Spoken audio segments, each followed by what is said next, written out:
Bon día de novo. Serei breve. Do punto de vista do BNG, esta lei de mobilidade sustentável era necesaria. É unha lei, é verdade, que ten luces e sombras, mas en todo caso consideramos que implica un avance en relación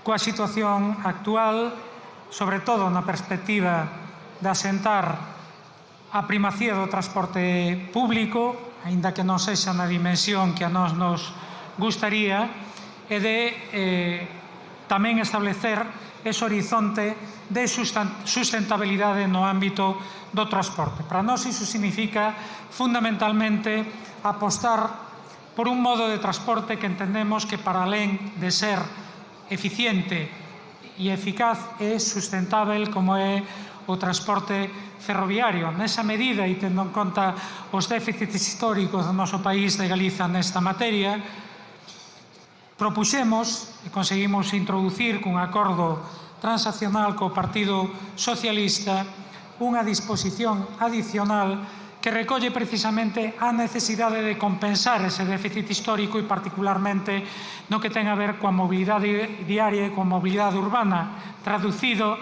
para a implantación de un servizo de tren de proximidade na Galiza.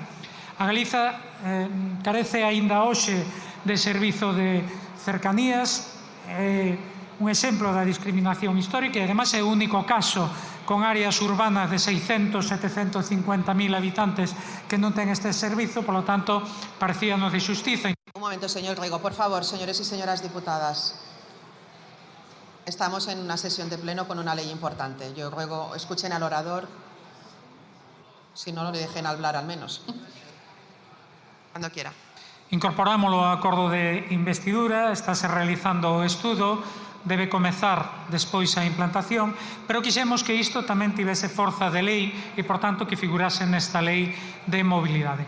O sorprendente é que o Partido Popular introduce unha emenda no Senado para quitar esa referencia específica a Galiza e para deixalo nunha ambigüidade que fai referencia a todas as comunidades autónomas cando estamos falando dunha situación que afecta especificamente ao noso país.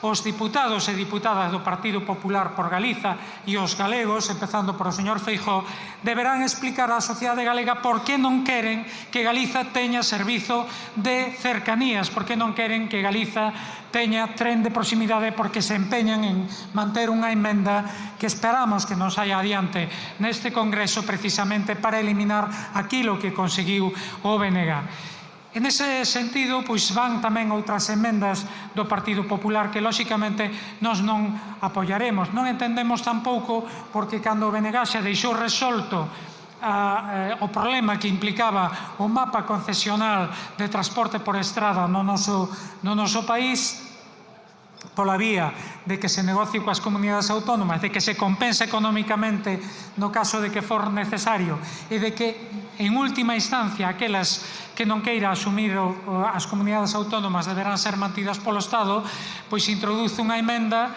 que mete tamén de paso unha incerteza, porque fala de que se deberán manter todas aquelas que teñan que ver coa conexión territorial. Sen su contrario, as que non teñan que ver coa conexión territorial poderá calquera goberno do Estado suprimila. Non sei se é porque pensan xa que van gobernar de inmediato e, por tanto, que deben ter facilidades para suprimir paradas de autobús, a pesar de que agora fagan demagoxia con todo o contrario. Lóxicamente, nós manteremos a defensa daquilo que conseguimos como avance nesta lei de mobilidade.